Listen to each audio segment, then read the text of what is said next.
Hey, SBC 205, public speaking. Good afternoon, good morning, good evening, whatever time you're consuming this little artifact of educational media. I am indeed still Vic McInnes, your public speaking instructor, coming to you live on tape from my COVID-19 compound here in lovely Grovetown, Georgia, the Aiken Tech Outpost in Columbia County.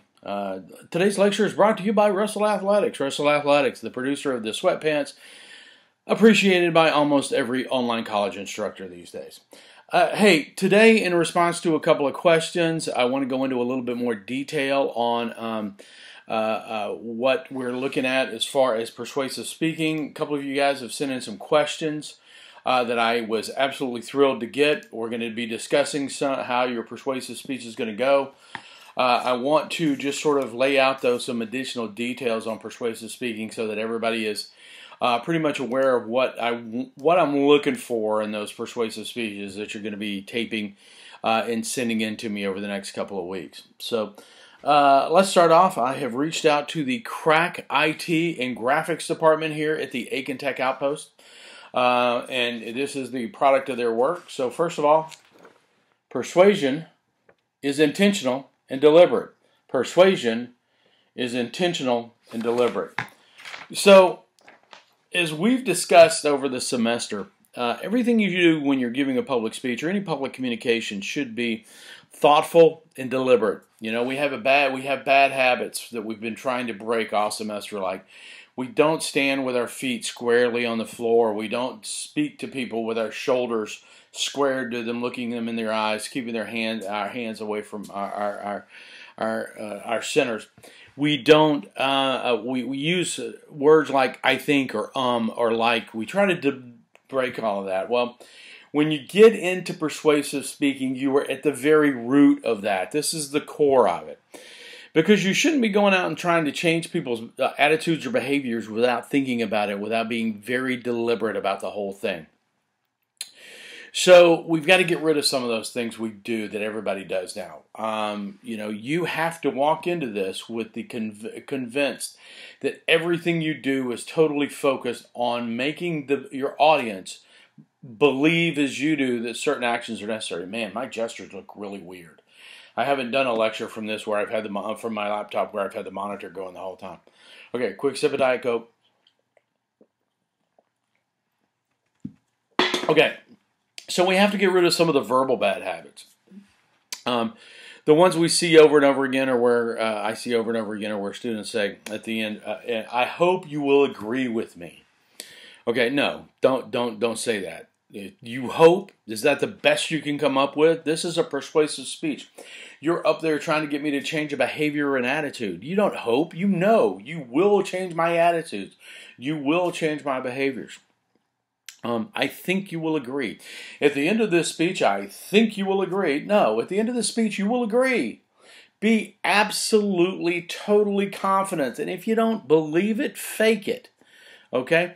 Be absolutely and totally confident that what you're going to persuade them. You're going to change that attitude. You're going to change that behavior.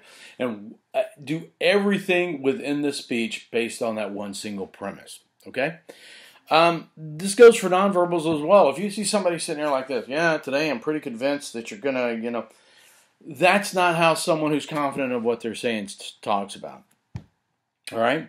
That's just not the way it works. If you're confident, if you're convinced, if you're sure that you're going to persuade them, they wind up talking, you wind up talking to them with absolute conviction, and it carries on through your language, through the verbals, and through the nonverbals. Okay?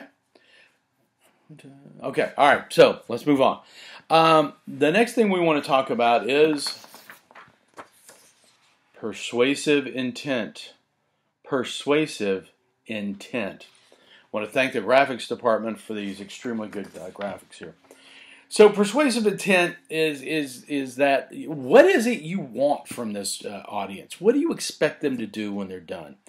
And everything you say and everything you do up there should be dedicated toward that. Now, here's the biggest problem a lot of students have with their persuasive speech. They give a great informative speech, and they just assume that the people are going to understand what the persuasive intent was. You have to be deliberate. You have to be. Just because you tell us it's a good thing not to throw trash out the window doesn't mean we're not going to throw trash out the window. If you inform us on the damage that plastic is doing to the oceans, that's all well and good. That's informative and that's vital and important, but that's not persuasive. You have to give us something we can do, an action we can take.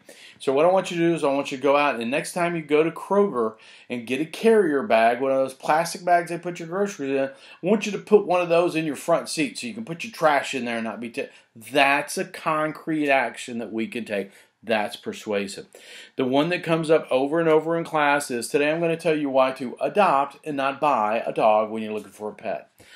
You can tell me about how cruel puppy mills are. You can tell me about how great it is to adopt. You can tell me about the millions of extra dogs we have in this country that are born every year. But if you don't tell me where to go to adopt a dog, you really haven't accomplished much. Okay? So that is really important, is that persuasive intent. So when you're thinking about it, and as we go through the process that we've been talking about all semester, where you develop your topic and your purpose and everything else, your statement of purpose and everything that permeates your thought processes for this is, what do I need them to do when I'm done? What's going to be the action I'm going to ask of them when it's over with? Okay? You're definitely going to want to you're probably going to want to put it, probably. I'm going to say probably, because remember, the answer to every question in public speaking is, it depends. But in most cases, you're going to want that call to action. What can we do? What do we do? What can we do? Needs to be built into the speech, but needs to be built in as a main point. Now, let's talk a little bit about organization. Can you use problem solution? Absolutely. Can you use chronological? Absolutely. Can you use spatial? Absolutely. Can you use topic order? Absolutely. Can you use motivated sequence? Hey, listen, if you use a motivated sequence in this speech, I'll give you bonus points. Not many. It won't make that much of a difference, but you'll have a warm feeling in my heart for you. But you need to build that action, that change of behavior to everything you talk about. And so making it a main, so if you're talking about adopting dogs, hey, this is why puppy mills are horrible. This is why we need to adopt dogs, because we already have plenty. And this is where you go to adopt a dog and what they're going to need from you. Okay? So you want to build that action in. Okay? Then, okay, again, thanks to the graphics department, one last graphic here. Your call to action. Your call to action. All right, so the last thing you do, remember we've got a closing statement. You end every speech with a closing statement. So your conclusion is restatement of your purpose, review of your main points, and a closing statement. In a persuasive speech, your closing statement has got to be a call to action, a simple instruction to your audience that they will be able to remember. If they forget everything else, they're going to remember that call to action. Hopefully, it's going to be like your third main point, and it'll be something that's built into the body of your speech. But it has to be the absolute last thing they hear. Okay?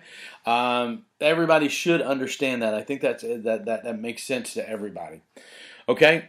So call to action is the last thing you're going to say. So, hey, today we've talked about why you should adopt a puppy instead of buying one. I had 3 main points. Number 1, I talked to you about how bad puppy mills are for the puppies and the problems that are associated with the puppy mills.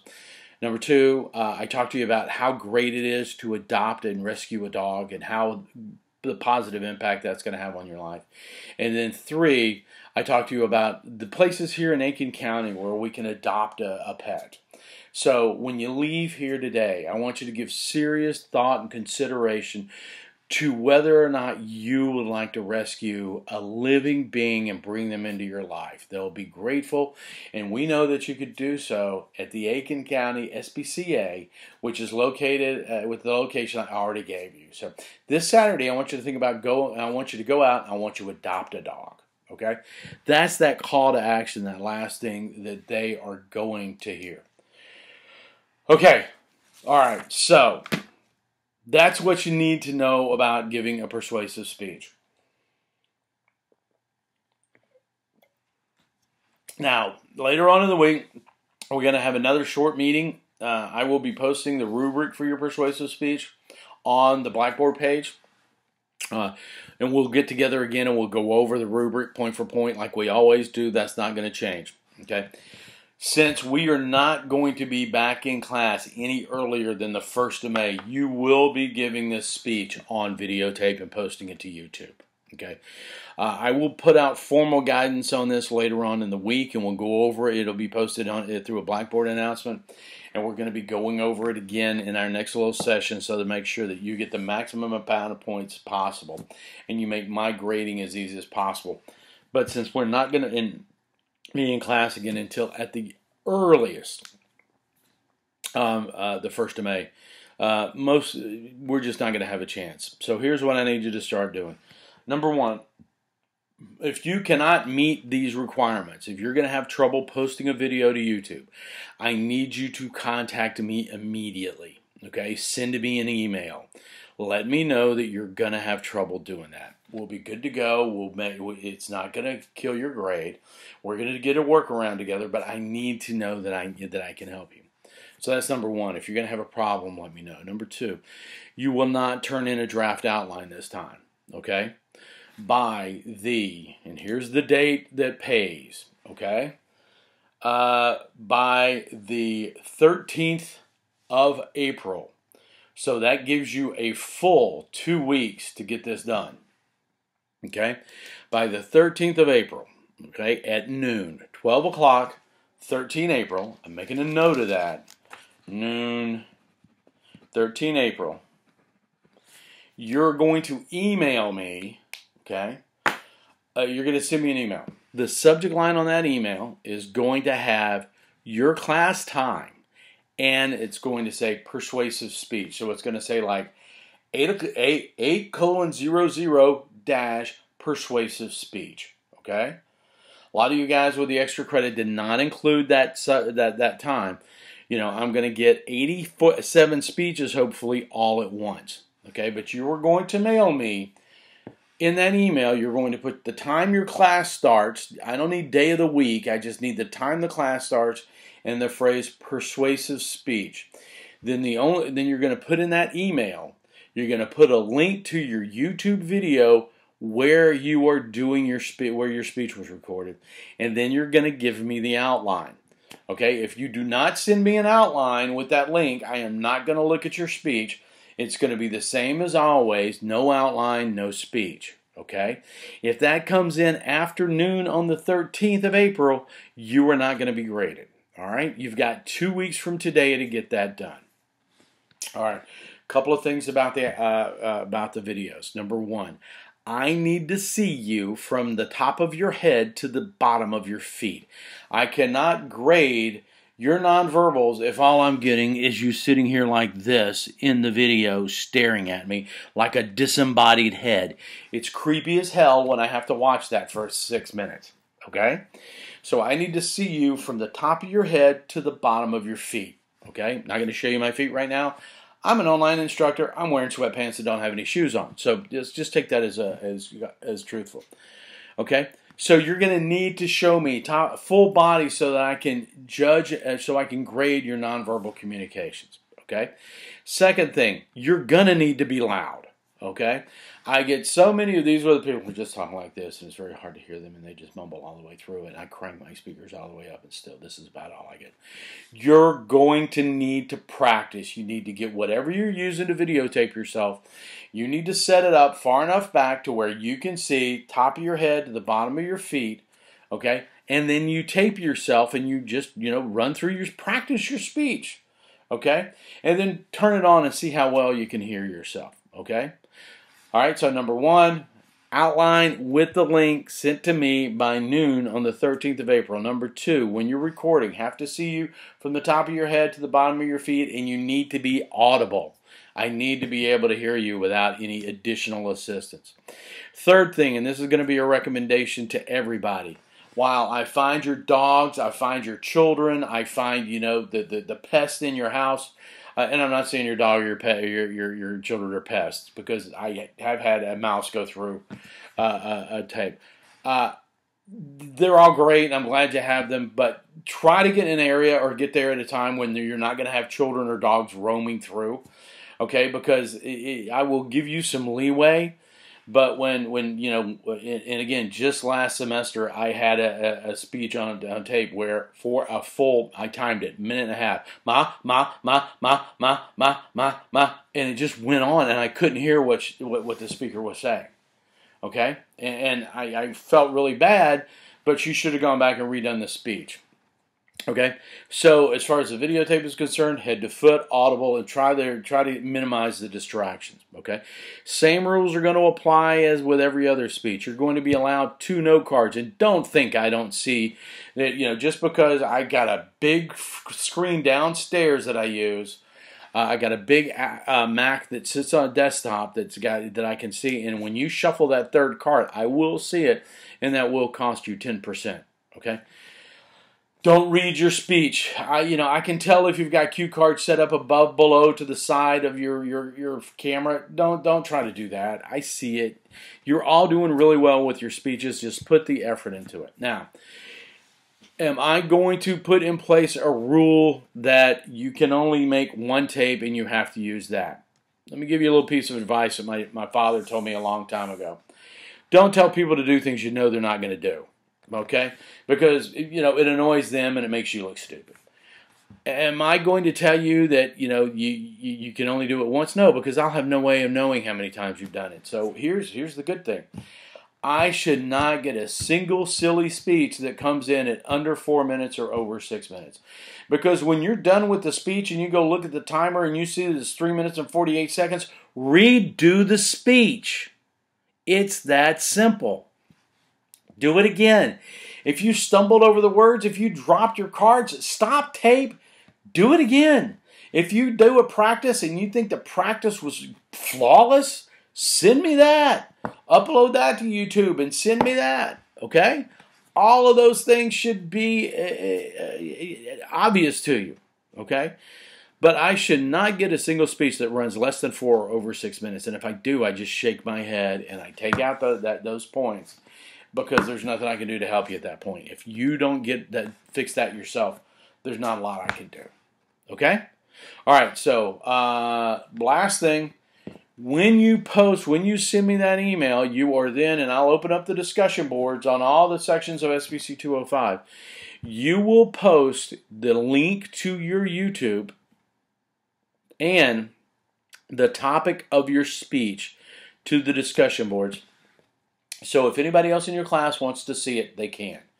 Okay? If I look and you haven't posted that to that link and your topic to the discussion boards, I will not grade your speech. That's going to be just as vital as the outline, and here's why. This is a public speaking course. I don't like doing speeches on YouTube, but I understand that it has to be done. You can ask my department chair. Every time she assigns me an online public speaking course, I give her this look. Okay, I do. Ask Ms. Nichols. She'll tell you it's the truth. I don't like that, but the way we make it still a public speaking event is we get people to look at your YouTube videos. And some of your classmates will just go, hey, I'm interested in that. I'm interested in fracking. I'll watch that video. Okay? All right? So let's summarize. When you make the tape, head to toe, loud enough, no distractions. Okay? Post the link to your YouTube in the subject line. You're going to send me an email by noon on the 13th of April. And in the subject line, it's going to have the time your class starts and the phrase persuasive speech.